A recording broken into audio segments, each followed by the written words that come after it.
vamos por los caminos, construyendo socialismo en libertad, en igualdad, con templanza y dignidad, sin odio, sin dolor, aferrados al amor. Tu palabra, comandante, nos alienta, nos cobija, nos enseña, nos obliga a trabajar en unidad. Bienvenidos al tercer encuentro del ciclo de coyuntura latinoamericano de la Mariátegui. Hoy vamos a hablar un poco más sobre cómo está Venezuela de cara a la nueva elección presidencial que será el 28 de julio. El encuentro pasado estuvimos con Carlos Vargas, de Unión Comunera, charlando sobre cómo avanzaba el proyecto de las comunas y los consejos comunales y la importancia de esta elección para poder avanzar en el proceso revolucionario chavista. La idea es que hoy podamos hablar un poco más sobre el contexto político y económico en que se da esta elección. Venezuela, como todos sabemos, es uno de los países que se encuentra en la mira de Estados Unidos por avanzar hacia un proyecto soberano y socialista del país. Si bien hoy no es el principal foco de atención de la opinión pública internacional, la intervención de Estados Unidos en las elecciones mediante el apoyo a candidatos opositores y el continuo intento de desgaste del gobierno de la Revolución Bolivariana es determinante en la coyuntura de Venezuela.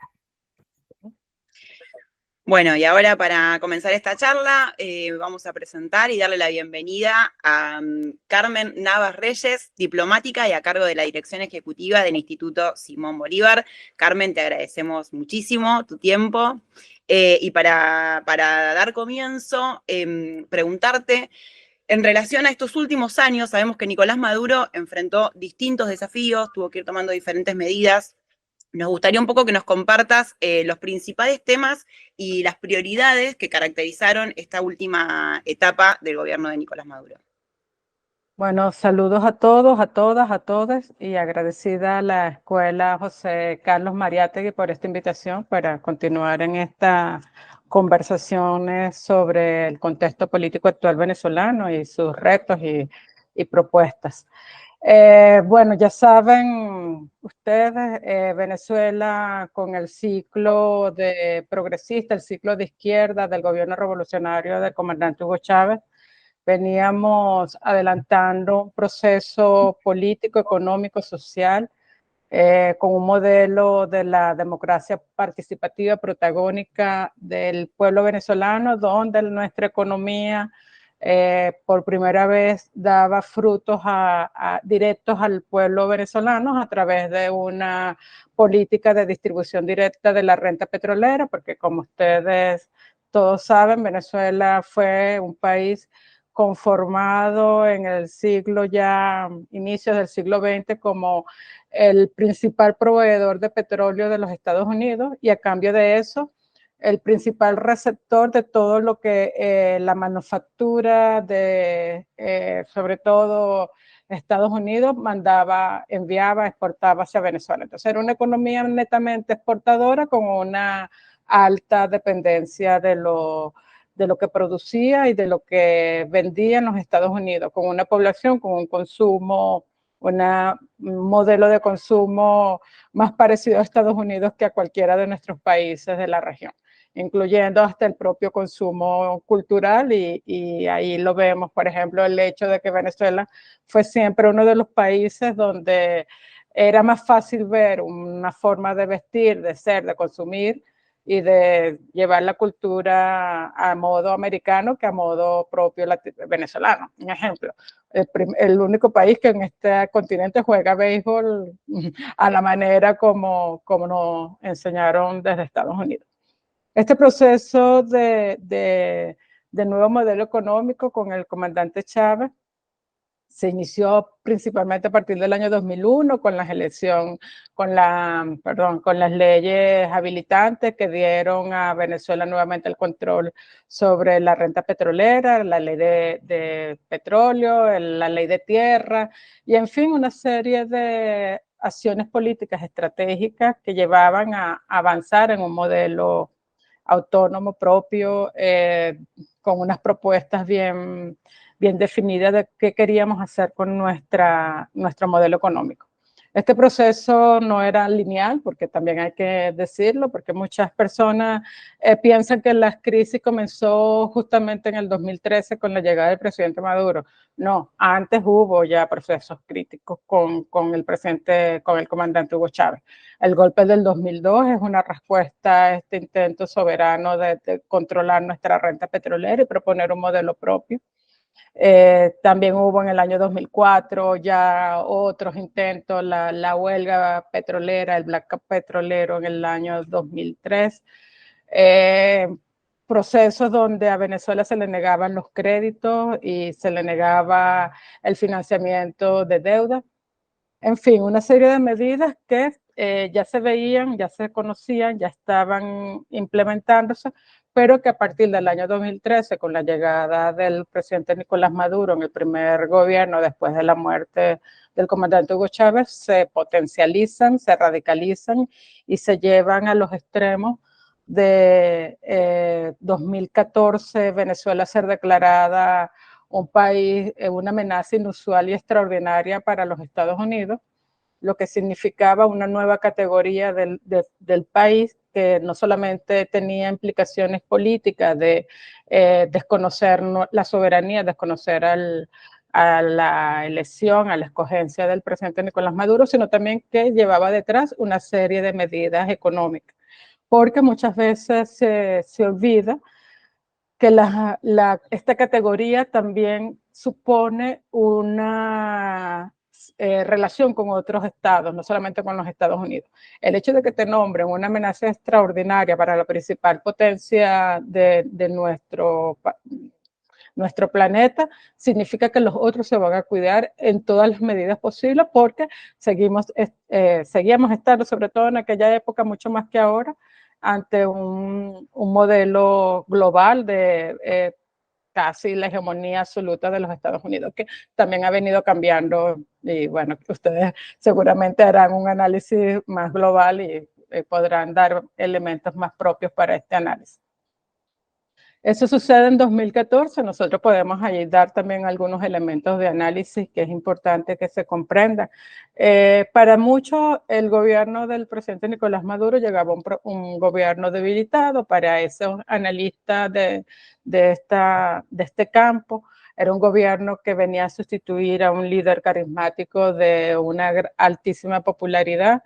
Llega en un momento en el que ya también teníamos algunas crisis, algunos elementos propios de desabastecimiento. Incluso el año 2012, en la última elección del presidente del presidente Chávez, se recuerda que había algunos hechos ya de desabastecimiento de elementos básicos, como el papel sanitario, la leche en polvo, que en Venezuela se consume mucho, en fin, algunos elementos que se fueron potencializando.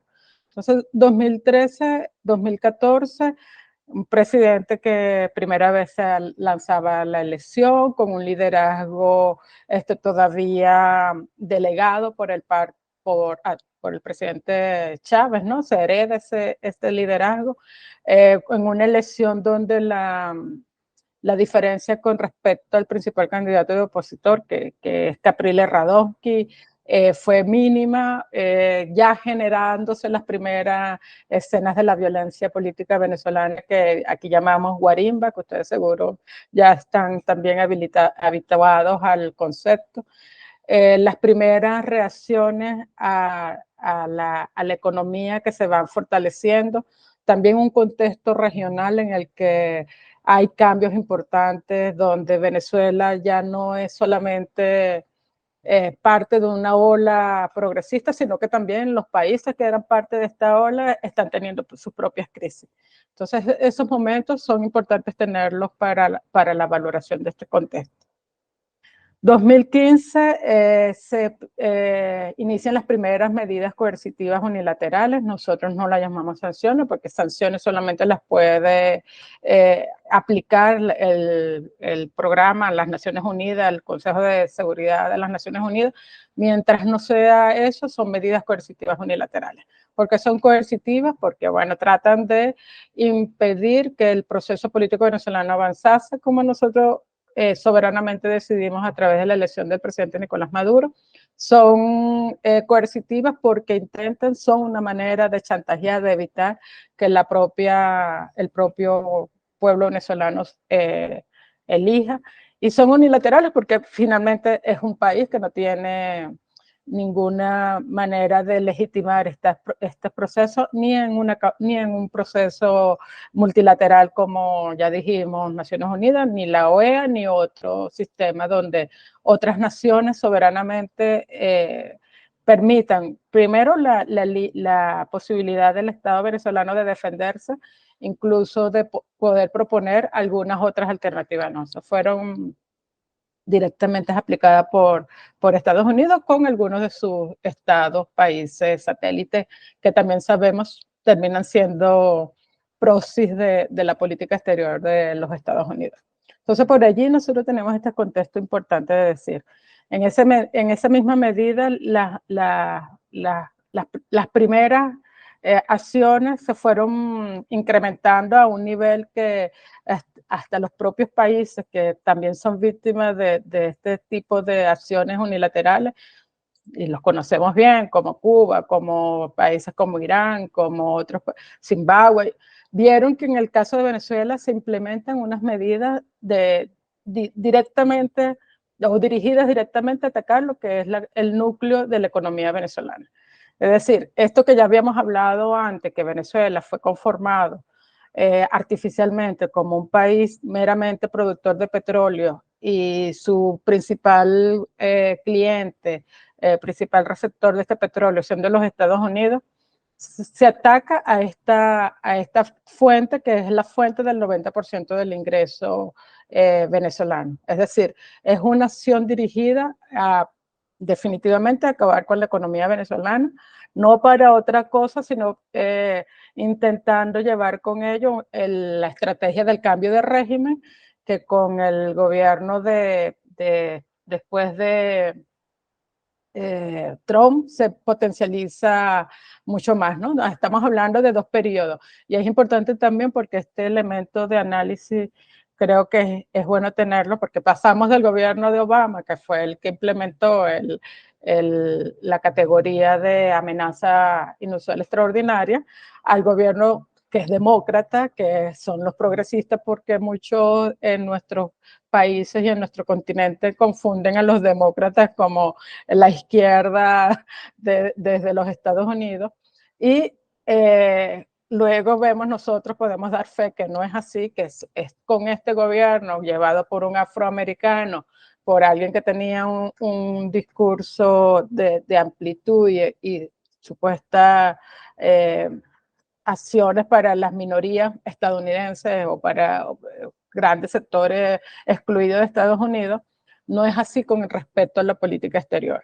O sea, la política exterior de Estados Unidos, que comienza con el gobierno de Obama contra Venezuela, se potencializa aún más cuando llega al gobierno Donald Trump, y este gobierno, que es en 2016 estamos hablando, este gobierno de Donald Trump lleva la amenaza inusual de Venezuela a un nivel de todas las acciones sobre la mesa, como ellos llamaban, para lograr el cambio de régimen.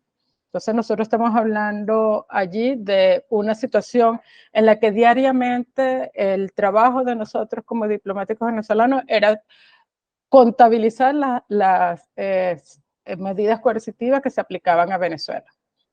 Desde el 2014 hasta el 2020 se aplicaron 960 medidas coercitivas unilaterales contra Venezuela.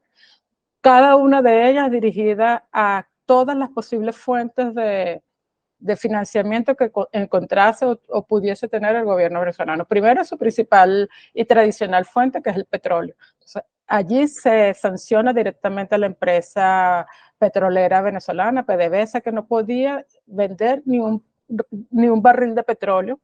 Se atacó profundamente sus capacidades técnicas, porque hay que también destacar que la empresa petrolera venezolana es un espejo de la necesidad petrolera de consumo de los Estados Unidos. O sea, nosotros producimos todo el petróleo que Estados Unidos necesita para su política de seguridad energética.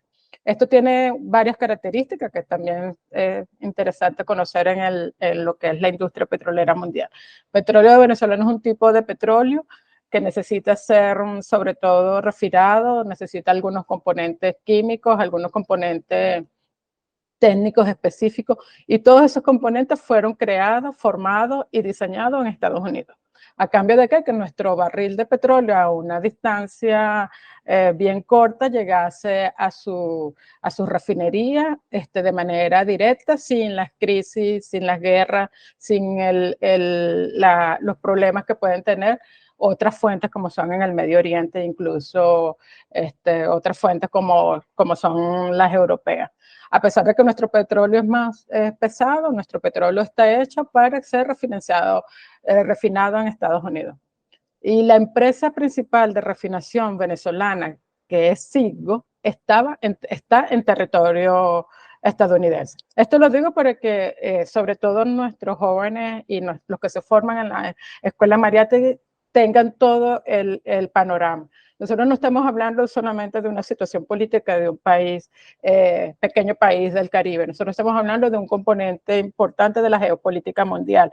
Entonces, ese entramado geopolítico se tiene que comprender para conocer por qué los ataques contra Venezuela, por qué el intento del cambio de régimen, por qué el intento permanente de destruir una propuesta que, más allá de lo que nosotros podamos tener como consideración política ya de sistema, de ideología, solamente proponía una mejora o un avance en el control soberano de nuestros recursos, que es el petróleo para financiar las políticas sociales, la mejora de un país que venía con todo esto que le estoy diciendo venía siendo una de las sociedades más desiguales de nuestro continente. Entonces, todos estos son componentes, tanto políticos, geopolíticos, sociales y culturales, que es importante conocer para comprender por qué ese ataque contra Venezuela. Entonces, todas esas medidas coercitivas nos llevaron a una situación de varias crisis, ¿no? Primero, la crisis económica por no tener una fuente de ingreso permanente. Nosotros llegamos a tener en el 2019 la pérdida por el 90% de los ingresos venezolanos. Es decir, de 3.000 millones de dólares que nos llegaban hasta esa fecha, no nos llegó más dinero que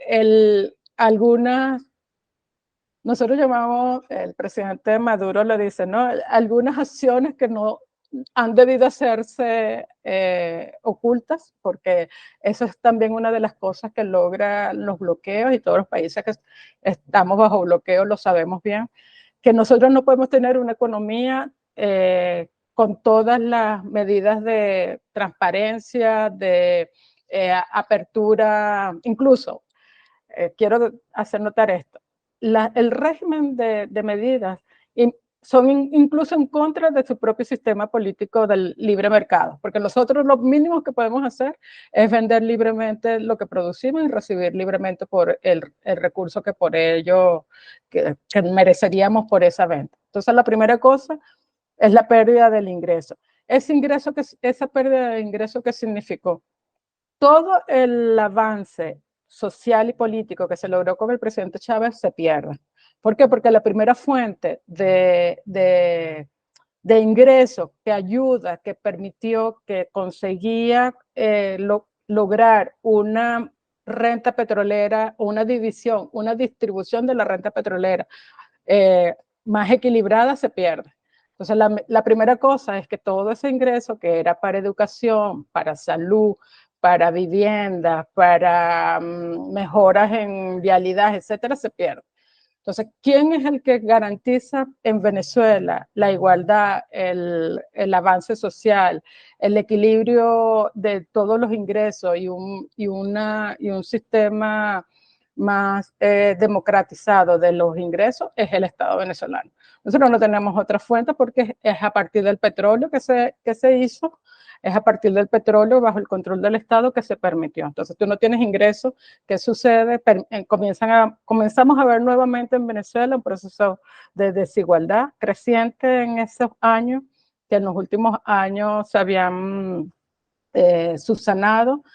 Volvemos a ver en Venezuela, como no lo vimos en muchos años, nuevamente niños y personas en la calle en situación de vulnerabilidad, porque no teníamos los recursos para garantizar los ingresos para las misiones sociales que fueron creadas con Chávez, incluso algunas reforzadas en los primeros años de gobierno del presidente Nicolás Maduro. Entonces es importante tener esto en cuenta porque para nosotros una de las situaciones también más claras de este proceso contra el Estado venezolano es que principalmente a quien ataca no es al Estado venezolano, sino a la sociedad venezolana como tal y al modelo socialista del siglo XXI, bolivariano, con todas nuestras características particulares que se inició con el comandante Hugo Chávez. Entonces, esas dos cosas importantes, perdemos ingresos, perdemos la capacidad del Estado venezolano de garantizar una distribución democrática, socialista, como querramos llamarle, bolivariana de la renta, y empezamos a tener los problemas que ya les he comentado. Ese problema, por ejemplo, el tema del abastecimiento, nosotros llegamos a tener casi que el 90% de pérdida del abastecimiento básico venezolano. Ustedes que estuvieron aquí saben que, por ejemplo, la cultura venezolana del consumo de la arepa. Nosotros somos un país que consumimos arepa, que es el pan hecho con la harina de maíz refinado blanco. Específicamente, casi que para la población venezolana, casi que las 3 comidas, todos los días, los 365 días del año, los 12 meses. O sea, es un consumo diario de arepa, es el pan diario venezolano. Nosotros llegamos a perder ese consumo. Es tener por ejemplo, los venezolanos y las venezolanas, las familias venezolanas, hacer colas por un paquete de harina pan que no alcanza sino para una sola comida por 10, 12 horas para llegar a tenerla, ¿no? Entonces, eso es importante también hacerlo notar porque es un ataque directo a lo esencial de la vida de cualquier ser humano. Primero, el alimento. Pero además cuando ese alimento está relacionado a la cultura y a la esencia de un país, estás atacando directamente a la vida, al modo de ser, al modo de vivir de ese país. Es decir, no es solamente destruir como se quiso a la economía, sino destruir incluso a la propia sociedad venezolana, acabar con la propuesta del Estado Nacional Venezolano, porque la primera cosa era romper la cohesión nacional, la cultura nacional a través de un ataque como este. Este ataque duró casi 3 años. Entonces, no solamente es importante destacar eso, sino también destacar que en ese momento, en esos años no hubo una situación tampoco de, ¿cómo se dice?, de paralización o de situación de conformidad o de aceptar el castigo, entre comillas, por supuesto, el castigo de manera pacífica y sin movernos, ¿no? Hubo en todos estos años también respuestas del Estado venezolano para subsanar estas medidas. Allí ustedes todos conocen los CLA, que fue una medida extraordinaria para conseguir de alguna manera garantizar un consumo básico mínimo para las familias venezolanas, pero también la resistencia de la población venezolana en general. O sea, ha habido un proceso de resistencia en todos estos momentos. Entonces, si bien tuvimos un proceso de desabastecimiento fuerte, que este desabastecimiento solo comienza para responder su pregunta, a tener después de llegar a cero, nosotros tenemos un político que quisimos, que queremos, y tenemos muy buena referencia emocional de él, que se llamaba Aristóbulo, ¿no? Nosotros llegamos tan al fondo, tan al fondo, tan al fondo, que él decía, solo de aquí solamente podemos subir, porque ya hemos llegado al fondo más fondo que hemos podido llegar. Entonces Aristóbulo Isturi decía, en el año 2019, solo de aquí nos toca subir. Y nos tocó subir no por una medida no fue algo espontáneo, no fueron una serie de medidas que se tomaron importantes por parte del gobierno venezolano, pero también por parte de la sociedad. Primero, y eso también es importante destacarlo, que tanto como lo aprendimos con el comandante Chávez, como con el presidente Nicolás Maduro, cada vez que ha habido un proceso de ataque de esta magnitud descrita al Estado venezolano, le hemos respondido con o más socialismo, o más intentos de democracia participativa y protagónica, más participación popular, y allí ya ustedes los nombraron, ya seguro los compañeros le hablaron en el pasado, y es un proceso político permanente, de los consejos comunales como el principal núcleo de la organización popular, que se organizan para primeramente subsanar situaciones materiales concretas de la sociedad. Las comunas, que es un poco esta agregación territorial, y que ya también ustedes mejor que yo seguramente conocieron de parte de los compañeros que están haciendo la vida en ellas, y también otras formas de organización social, porque además creo que es importante destacar que el modelo político venezolano que se conforma en el 2007 del poder popular, en el que el poder popular son varias patas de una mesa, digo yo, ¿no? Son al menos 4 patas. Seguro tenemos una mesa muy rara porque pueden salir más las organizaciones, el movimiento social popular tradicional que conocemos bien, mujeres, afro, indígenas, trabajadores, luego los comités que se conformaron para defensa de los servicios, que se conformaron luego en los consejos comunales, las comunas, pero también en muchas ocasiones es el partido o los partidos que se agregan porque son parte, están en un ámbito de acción de las personas, del poder popular como tal, y el propio gobierno que se considera ministerios, organizaciones del poder popular. Entonces, todos estos componentes empezaron a dar respuesta en el sentido que el modelo venezolano de 100 años que creó el imperio de ser rentista petrolero no daba cabida, no daba más porque principalmente nos impidieron con las medidas coercitivas unilaterales seguir siendo. Se crea la ley antibloqueo, empezamos a tener nuevos recursos con toda una serie de críticas, de cuestionamientos, incluso de parte bien intencionadas de sectores que veían que estábamos de alguna forma dando pasos atrás en el modelo socialista venezolano, que fue, por ejemplo, el uso de la renta, perdón, el ingreso por venta del oro, que es otro principal recurso venezolano importante para entender cómo salimos de la crisis. Pero este oro también fue sancionado por los Estados Unidos. Entonces, se criticó la estrategia de usar el campo, la faja, el modelo, ahora mismo no lo recuerdo, cuando lo recuerdo le digo, el modelo de la explotación del oro venezolano para garantizar este ingreso, pero a la vez los Estados Unidos, sabiendo que este podía ser una fuente importante, lo sanciona, le aplica medidas para evitar su comercialización. Se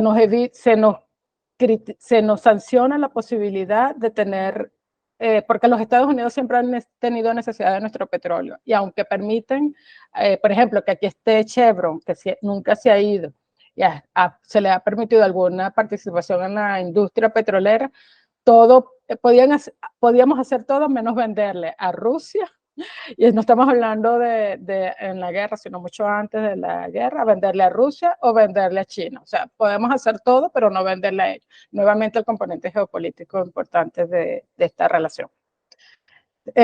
Tuvimos que usar algunas asociaciones estratégicas en sectores importantes de nuestra economía. Conseguimos un modelo de ingreso de petróleo con la relación extraordinaria que se logró desde el propio comandante Hugo Chávez con China, con Rusia, con Turquía, con algunas otras potencias medias y algunos actores interesantes de nuestra geopolítica mundial. Se logró tener unos ingresos que han permitido de alguna manera comenzar a responderle o a crear un modelo económico que nosotros estamos todavía en ensayo, porque no sabemos, este no debe ser el modelo económico seguramente, o si lo va a ser, todavía faltan muchos elementos, que el principal sería el que se levanten las sanciones para saber cuál es la economía que Venezuela va a tener a partir de tener el control soberano de sus fuentes principales de ingresos. ¿Por qué lo digo? Porque nosotros en este momento, mucha gente dice, Venezuela ha logrado una recuperación. No, perdón, esto quiero decirlo porque es parte también de la narrativa. Dice, la economía venezolana se está recuperando, como si fuese un hecho natural, espontáneo, y no parte de una estrategia y de unas acciones políticas que tiene un gobierno que tomar, ¿no? Entonces, la recuperación venezolana tiene detrás una serie de acciones políticas, económicas y sociales que el gobierno ha tomado, pero también de una sociedad venezolana que obligatoriamente se ha visto en la necesidad de cambiar mucho del modelo. El modelo de consumo de marcas, porque nosotros somos también el resultado de un consumo de marcas. Colgate, Palmolive, Unilever, que ustedes también seguro conocen bien en sus países, los compañeros que están aquí en este curso. O sea, en Venezuela eso es exacerbado. O sea, nosotros solo consumimos Colgate, Ace, Ariel y Quaker, ¿no? Y Nestlé. Eso es lo que el venezolano consumía hasta el año 2014. Después de allí, las marcas chinas, rusas, turcas, brasileñas, de otros países han venido a ser parte de nuestra cultura de consumo. Entonces, ¿qué hablamos? Del año 2019 para acá, después de tener hasta más de 5 cifras de inflación, nosotros llegamos a tener en un día 3.900% de inflación, con un fenómeno que también era parte de la estrategia de ataque a la economía venezolana, que se llamaba el dólar paralelo, que todos los días en Venezuela alguien atacaba la moneda venezolana a través de acciones netamente artificiales, sin ninguna base económica, de ninguna teoría conocida, lógica, y el dólar hoy podía costar 5 bolívares, por usar un ejemplo burdo, y mañana a la misma hora 35, sin tener ninguna lógica para ellos, sino sencillamente un ataque directo al valor de nuestra moneda. Entonces nosotros llegamos a tener unas cifras, un modelo de hiperinflacionario de ese tipo y una devaluación de la moneda a niveles nunca vistos. Realmente quienes estudian economía y conozcan ese periodo de Venezuela, no sabemos ni cuáles modelos ni cuáles teorías van a poder usar para explicarlo, porque definitivamente para nosotros no está explicado en ningún modelo económico, ninguna teoría económica. Está explicado en una acción netamente política y netamente delincuencial contra nuestra economía. Así nosotros llegamos hasta el 2019. Ustedes no nos pregunten cómo logramos hacer aquí. Muchas veces también no somos capaces de responderlo. Tuvo que ver con esa capacidad de resistencia cultural que hemos tenido, pero también con acciones que tienen que ver con las relaciones geopolíticas, porque la estancia aquí de estos países ayudó mucho en subsanar el tema del desabastecimiento, con los CLAC, con el cambio de consumo. También nuestra sociedad, nosotros también vivimos un fenómeno político, cultural, social novedoso para nuestro país, que es la migración venezolana. Si bien en cifras que todavía nosotros no sabemos realmente determinar su número exacto, pero sí podemos llegar a decir cuándo comienza la migración venezolana. La migración venezolana comienza cuando se empieza a decirle a los jóvenes que aquí en nuestro país no hay posibilidad, no hay vida, no hay futuro y que tienen que salir. Comienza con una campaña que se llama Me iría demasiado, ¿no? Y eso eran campañas en las redes sociales, en los medios de comunicación, en las universidades, en las iglesias, en todos lados.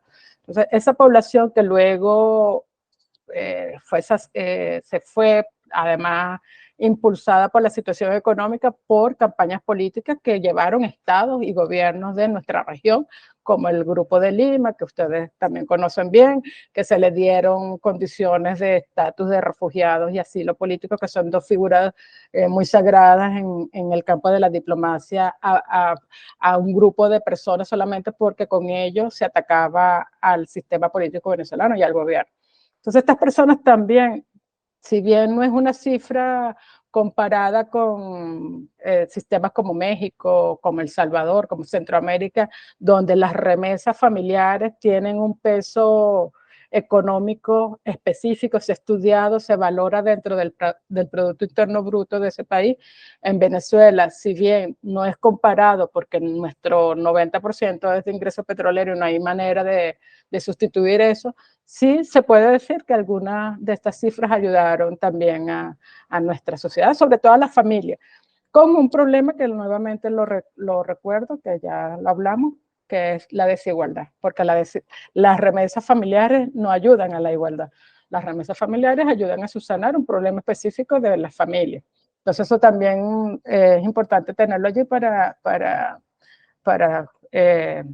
analizar y caracterizar el problema de desigualdad que tuvimos, sobre todo entre 2017, 2019, 2021, exacerbado con la pandemia. Entonces yo creo que es importante esto. En este momento, para no hacerle tan largo el cuento que tenemos, por primera vez en 39 años nosotros lo terminamos el junio del 2024 con 1% de inflación. Eso no ocurría ni en los años anteriores del gobierno del presidente Nicolás Maduro, ni en los gobiernos del presidente Chávez, porque somos un país que se acostumbró a tener una alta inflación. 1%, perdón, Carmen, 1% de inflación mensual sería. Mensual para el mes de junio. Porque, bueno, la pregunta siguiente venía un poco, digamos, en esa dirección, tomando un poco el contexto de las, que le estaba diciendo sanciones, pero vamos a decirle medidas coercitivas unilaterales, como bien dijiste. Nosotros teníamos entendido, digamos, que hubo una mejora importante de la economía a partir, digamos, del punto más bajo, digamos, que fue 2019. Y como sabrás, en el contexto argentino hacemos medio una competencia, digamos, por ver quién tiene más inflación, si Argentina o Venezuela.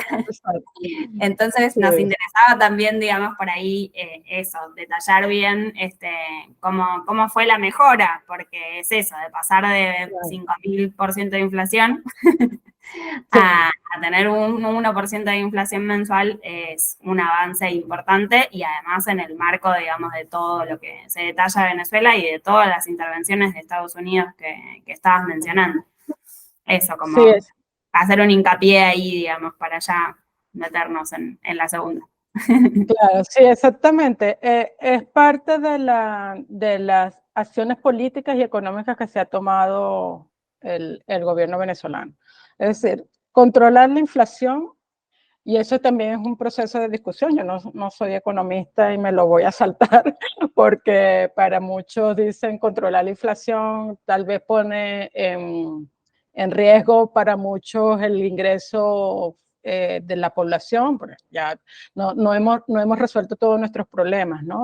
Se ha controlado la inflación, pero todavía no hemos podido subsanar el tema del ingreso salarial, que es importante para la población venezolana.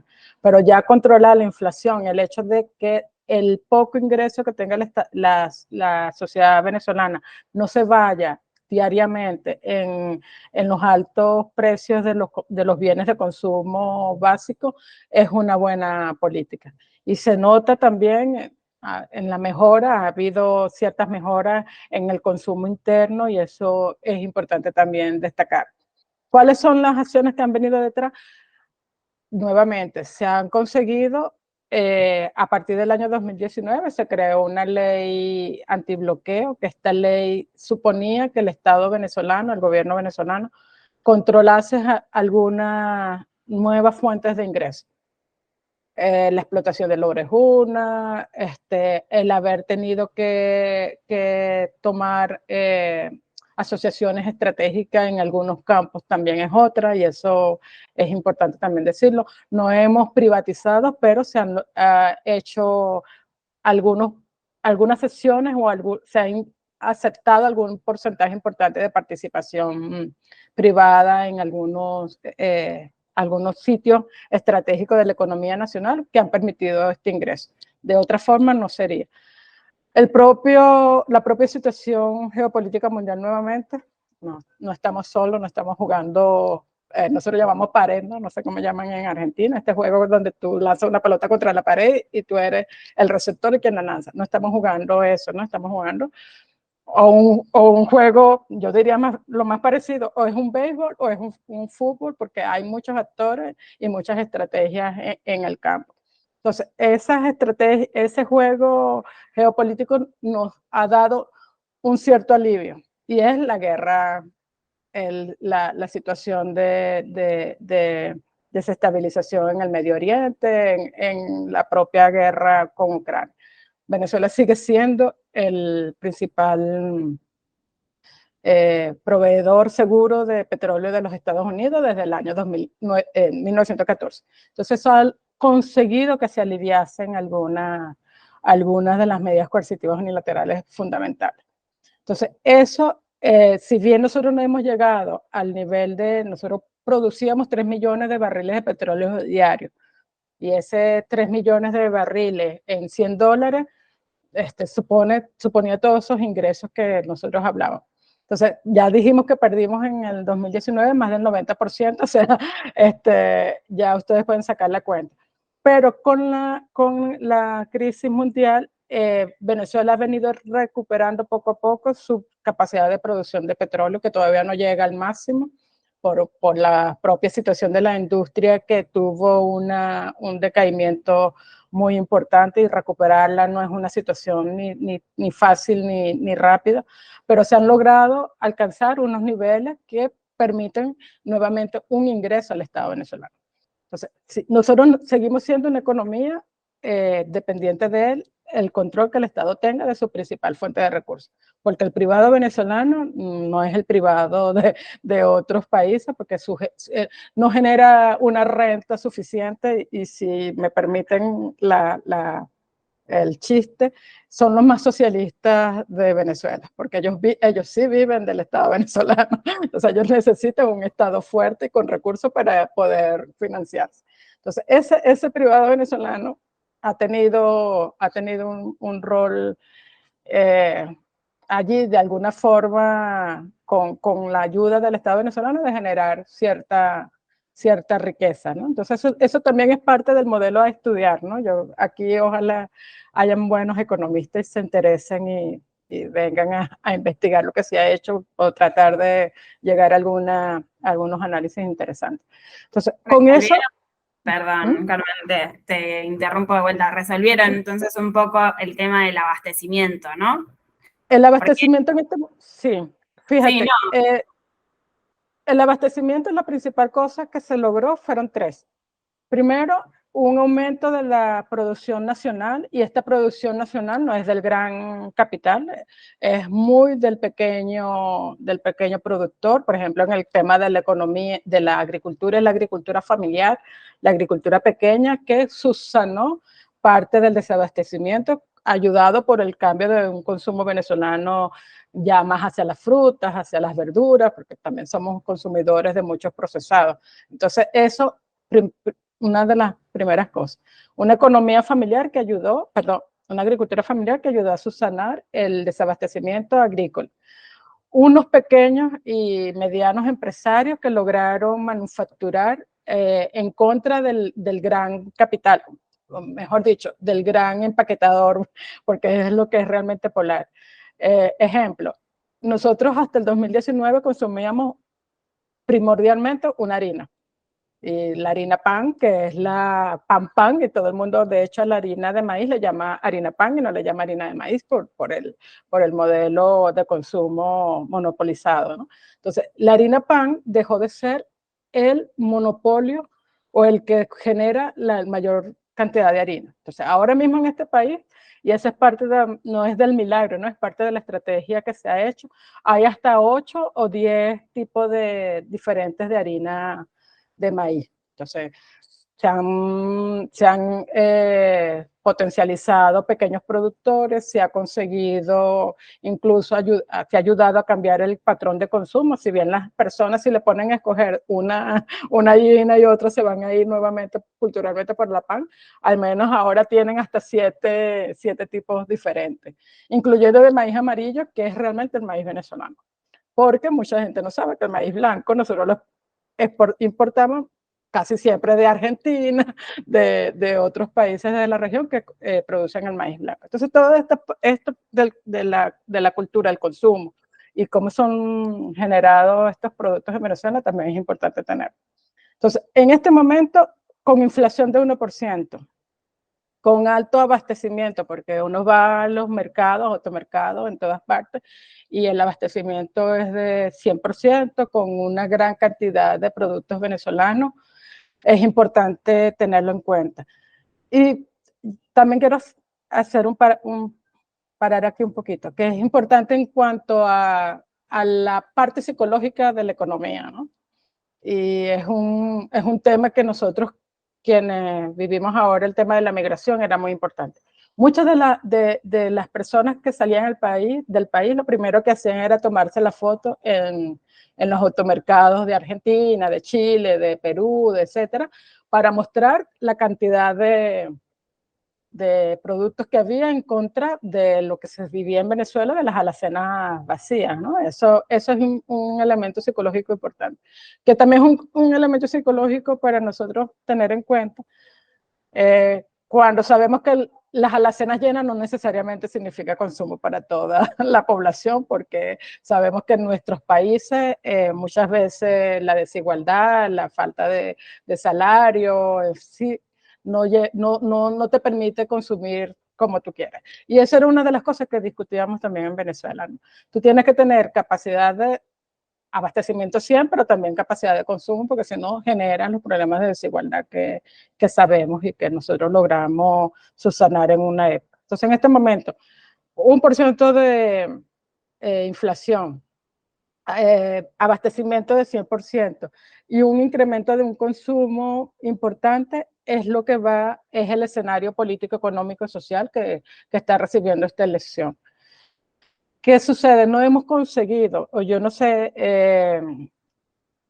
la mediática, no hemos conseguido derrotar la mediática de que esto es un resultado espontáneo de libre, milagroso, ¿no? No hemos podido hacer la narrativa, o si se quiere decirlo, no hemos conseguido la hegemonía de la narrativa de que esto es parte de una política económica y social de un gobierno que derrotó una estrategia imperial de cambio de régimen a toda prueba, por cualquier medio, con una estrategia de resistencia popular. Esa narrativa en este momento no la hemos conseguido porque no tenemos el control de los medios, como sabemos. Entonces, pero eso es lo que está sucediendo realmente en el país actualmente. Carmen, y un poco adentrándonos ya como en la coyuntura política actual, el próximo 28 de julio van a ir a elecciones presidenciales, sabemos que hay 10 candidatos, nos gustaría que nos compartas un poco el perfil de los principales candidatos de la oposición. Sí, bueno, la oposición tenemos 10 candidatos que pueden ser resumidos como en 3 perfiles básicamente. Tenemos un perfil de una oposición que intenta retomar las vías de la oposición democrática, una oposición que incluso ha denunciado las medidas coercitivas unilaterales, que participó en otros procesos políticos electorales, pero es esta oposición a la que la otra, la que es realmente, yo le llamo el proxy del hegemón de los Estados Unidos, la denuncia como cómplice del régimen, ¿no? Entre comillas, como ellos lo dicen. Entonces tenemos esta oposición que piensa que puede darle un modelo de país diferente a los electores, que no son chavistas, que no son de esta oposición, sobre todo manejada desde los Estados Unidos. Ellos son 4 o 5 candidatos con unos porcentajes muy limitados popular, pero son partidos tradicionales. Por ejemplo, el Partido Acción Democrática, que es la socialdemocracia por excelencia venezolana, lleva un candidato, y este candidato de manera antinatura, pero bueno, es parte de la situación política actual, va en alianza contra su enemigo tradicional, o su adversario, para no ponerlo en situaciones de enemistad, porque al final terminan siendo defensores del mismo modelo. Su adversario tradicional, que es el social cristiano, el Partido Social Cristiano COPEI. Entonces, ellos dos se unieron en un solo candidato, y ese candidato está optando allí con un porcentaje, debe ser interesante porque es parte de la tradición política venezolana. Tenemos candidatos que salieron de los partidos nuevos también, que tienen incluso tenemos un candidato que se llama Ceballos, que ha empezado a hacer propaganda con un motosierra. No sé a quién se parecerá, pero es interesante. Es interesante hacerlo notar porque es parte de que no estamos solos nuevamente, y hay una propuesta de la ultraderecha que en Venezuela, si bien no ha tenido un calado en la población, en la mayoría, están allí y hay que siempre tenerlos en cuenta. Entonces hay 10 candidatos que van en esa... unos 6 candidatos que van en ese ámbito, entre lo tradicional y el generar una propuesta nacional que, si bien no va a tener un resultado positivo en esta elección, van a medir fuerza. Tenemos, por ejemplo, un candidato que va directamente defendiendo los postulados evangélicos, y ya fue la tercera fuerza en la elección del 2018, sacando casi 2 millones de votos. Entonces eso también es importante destacarlo, porque nuestras sociedades, también hay que reconocer, hay una calada del componente evangélico, pentecostal, neopentecostal, que no podemos dejar de lado. Tenemos al candidato que defiende las banderas del chavismo, que está defendiendo la reelección, que es el presidente Nicolás Maduro, que yo creo que allí no hace falta profundizar más, que tiene 13 partidos que lo están apoyando, y que en definitiva están tratando de defender en una situación de escenario político bien complejo, un modelo que en el mundo entero está contra las cuerdas, ¿no? Para usar nuevamente el símil, la metáfora deportiva, ¿no? Entonces, está el Nicolás Maduro, y tenemos por el otro lado al candidato proxy del imperio norteamericano. Si Estados Unidos pudiese colocar un candidato en Venezuela, lo hubiese colocado directamente, sea del Partido Demócrata o del Partido Republicano. Como no lo puede hacer, delega en quien defiende mejor sus intereses, sus banderas, quien va a tener la política exterior alineada a ellos, quien va a defender nuevamente a Israel en la Asamblea Nacional de Naciones Unidas, que va a aliarse, a hacer aquí OTAN, que va a generar una política en contra de cualquier bandera de los pueblos venezolanos. Y esa sería María Corina Machado, que ya intentó por 2 vías hacerse ella de la candidatura, una con una señora Corina Llori, y otra con el señor que está ahora, que logró inscribir su candidatura a través de un partido derivado de la socialdemocracia, ¿no? Que es el Nuevo Tiempo. ¿Qué tenemos en María Corina? María Corina es el mejor ejemplo de lo que Estados Unidos ha creado como política en varios países de nuestro continente, incluso del mundo, de generar el modelo de presidente que quiere, ¿no? Y ya lo vemos con Macron, con Trudeau, con varios otros que son ejemplos de esta delegación de poder regional, ¿no? No quiero usar la palabra agente porque lleva unas connotaciones jurídicas muy, muy importantes, pero no necesitan ser agentes porque culturalmente ya defienden sin lugar a duda todo lo que significa Estados Unidos. Ella fue inhabilitada políticamente en el 2015, claramente defensora de la violencia política en Venezuela.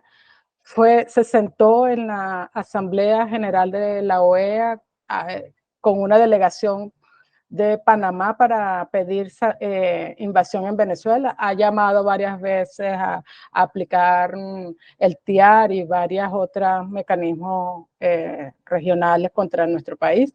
Y ella, inhabilitada como está, intentó una nueva habilitación para este proceso electoral. El Tribunal Supremo de Justicia se lo negó.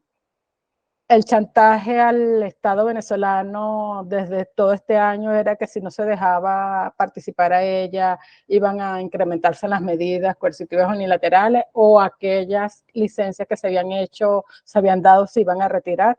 Entonces, no es un proceso político en el que nosotros estemos nuevamente con una candidatura soberana, sino que es una candidatura delegada por el imperio. Entonces, soberanamente se le ha rechazado en varias ocasiones esta posibilidad. Encontró con Edmundo González una posibilidad, y lo más gracioso o más terrible de todo es que quien está haciendo la candidatura y se presenta como la futura presidenta es ella.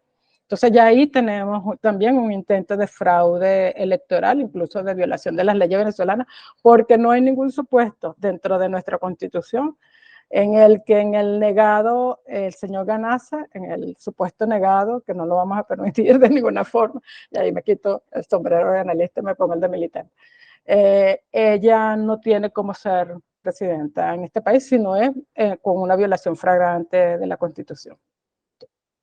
Entonces, en este escenario entramos el 5 de julio, esta es una campaña electoral muy corta realmente, con la campaña ya en las calles, por todos los medios, los dos principales, porque además se ha polarizado la candidatura, a pesar de que hay 10 candidatos, se polarizan, incluso es la estrategia hegemonista, ¿no? Como que si no hubiesen otros más candidatos, sino el presidente Nicolás Maduro, e incluso no contra el mundo, sino contra María Corina. Entonces eso es importante tenerlo en cuenta en el análisis. Nosotros vamos a elección el día 28, está convocado 20 millones de venezolanos, hay elecciones fuera también del país, muchos lugares con problemas porque no nos reconocen como gobierno todavía en este momento, y la amenaza es que si no logramos, si no gana quien ellos quieren, va a ser nuevamente exacerbada esta política de desconocimiento del Estado venezolano, del gobierno, de sus autoridades. Tenemos una situación económica mejor, definitivamente, social mejor, y unos medios que todavía no reconocen que eso es producto del Estado venezolano. Entonces, en ese sentido, estamos en este proceso electoral, que es convencer, que es llevar a las personas, que la mayoría lo está, a todo lo que se ha logrado ha sido por la alianza del gobierno con el pueblo, con el poder popular, que el poder popular es un modelo, entonces, y con una situación mundial bastante compleja también. Nos alivia mucho los logros, aunque parezca lejano, por ejemplo, ese triunfo en Francia de la unión de la izquierda también nos puede ayudar, y ahí uno puede conseguir algunos elementos. Pero es importante saber que hay una saturación de los medios desde no este año, sino más de 10 años en contra del proceso político venezolano en general y el modelo y la propuesta del modelo del socialismo del siglo XXI, bolivariano, etc. Vos lo nombrabas recién, Carmen, pero ¿cuáles creen que pueden ser las reacciones de esta oposición claramente digitada, ¿no? Por parte de Estados Unidos ante un eventual triunfo de Nicolás Maduro en las próximas elecciones. Porque, teniendo en cuenta que hubo un acuerdo, se firmó un acuerdo de aceptar el resultado de las elecciones y hay 3 candidatos que no lo firmaron. Entonces ya hay un antecedente ahí. Sí, y no solamente el antecedente por no firmar el acuerdo, sino porque diariamente en sus posiciones y en todo han demostrado con un antecedente bien claro desde 2015 de Enrique Capriles Radonsky, que 2015, que desconoció las elecciones y llamó a los sectores que existen, unos sectores populares que lo apoyan a rechazarlo, y ahí comienza todo el proceso de violencia. Entonces sabemos claramente que no lo van a reconocer. Allí en contra de este escenario ya casi seguro es que la población venezolana está muy clara y ya definitivamente la manera de responderle a la violencia política es a través de las fuerzas legítimas y legales que tenemos, a través del llamado definitivamente, y eso creemos que va a dar resultado a la población, en que estas personas no garantizan la seguridad y quieren solamente fortalecer el escenario de violencia política para evitar que se alcancen o se consoliden los avances que se han hecho hasta ahora. Entonces es una situación compleja que yo creo que al final la madurez política y los avances que hemos logrado estos años se van a ver ese día, y supongamos que hay algunos focos, pueden haber, definitivamente no de la magnitud que ellos van a pretender, incluyendo porque el propio Estados Unidos está en un escenario electoral complejo. Buenísimo, Carmen. Te queremos preguntar, viste, como también de toda la situación que describiste, claramente, digamos, hay un proceso de desgaste, ¿no? Después de tantos años, digamos, de estar luchando, digamos, contra las medidas unilaterales de Estados Unidos, contra el bloqueo, digamos, contra esto, tener que estar buscando, digamos, alternativas todo el tiempo a lo que puede ser un proceso económico normal y el impacto, digamos, que eso tiene en la sociedad, digamos, y en toda la expresión comunitaria, digamos, que implica, digamos, la revolución. ¿Cuáles son, digamos, como las nuevas iniciativas, digamos, que propone el gobierno, ¿no? ¿Cómo está su relación con el pueblo, digamos, cuáles son las nuevas propuestas, digamos, para esta nueva etapa de la revolución? Sí, fíjate, en enero iniciamos con un llamado del presidente Maduro a discutir 7 líneas, 7 momentos o 7 grandes temas para proponer, a la vez que esos sean los próximos temas a tener como principales, tanto hablaban de los 7 temas en 3 tiempos, ¿no? En el corto plazo, en el mediano y en el largo, ¿no? Entonces son 7 líneas que son 7 elementos que van a componer el plan de gobierno del 2025 al 2030. Entonces ese periodo ya está diseñado en un proceso que se llamó las 7T, que se inscribió como programa de gobierno en junio, ¿no? Para tenerlo como propuesta para los próximos años. Entonces, ¿qué quiere decir esto? Ya no solo tenemos una propuesta de gobierno, una propuesta para profundizar el proceso político venezolano, avanzar en muchos de los temas que tuvimos que recular por el bloqueo y por los ataques. Entonces, esas 7 medidas que van desde, yo me lo voy a permitir aquí porque no las recuerdo de memoria, entonces me van a permitir leerlas. Son 7 temas gigantes que se convocó a toda la población venezolana organizada a través de movimientos y organizaciones sociales y populares, partidos, territorios, en fin, hubo un gran debate nacional de lo que es este proceso, de lo que es este plan de gobierno. Entonces eso ya le da una cualidad popular a lo que se propone como gobierno, que una vez consolidado el triunfo, entra como ley de presupuesto nacional. Entonces es un poco como la planificación venezolana. Entonces tenemos un proceso que va un año y 3 meses, 1 año y 5 años. Y decimos 3 meses porque muchas de las cosas que se discutieron aquí ya se comenzaron a implementar. Por ejemplo, uno de los temas que más entró en el debate fue el tema migratorio y cómo atender a los refugiados, no de los venezolanos que están fuera, sino porque hay una gran cantidad de personas de diáspora de otros países que hacen vida aquí. Entonces, la primera transformación, que es así como se llamó las 7T, 7 transformaciones que propone el gobierno. Es la transformación económica, que incluye la modernización del modelo y la diversificación de este modelo económico exportador productivo. Entonces ya sabemos que seguimos avanzando en esto que han logrado esta recuperación, pero ahora con una propuesta más diseñada o más planificada. La independencia plena, que es allí la actualización de la doctrina bolivariana, lograr una independencia cultural, científica, educativa y tecnológica, que es un reto que siempre hemos tenido, que es un poco referido a eso que hablábamos, ¿no? Haciendo un modelo neocolonial perfecto, ¿no? Porque no tuvimos que recibir ningún ejército, sino que fue a través directamente del modelo cultural y económico. Entonces, esto propone el nuevo modelo de independencia plena.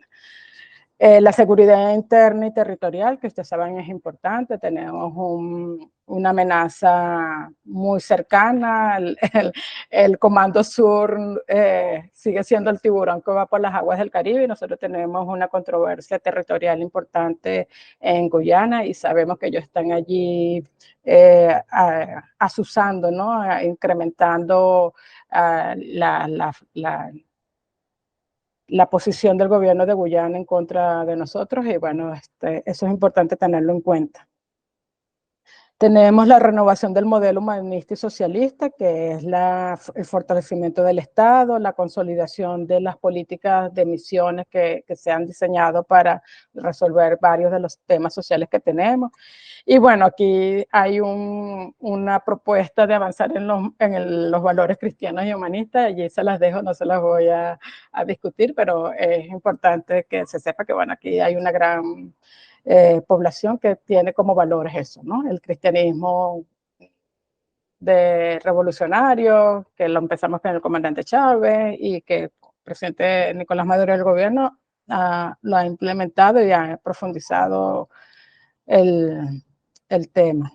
Tenemos la quinta, que es la de participación, inclusión y participación, perdón, inclusión y participación política, y ahí tiene todo que ver con lo que son los consejos comunales, las comunas, pero también las diversas formas de organización social, los movimientos sociales, cómo se relacionan con el Estado venezolano a través de un modelo de democracia participativa radical, le llaman uno, directo, en fin.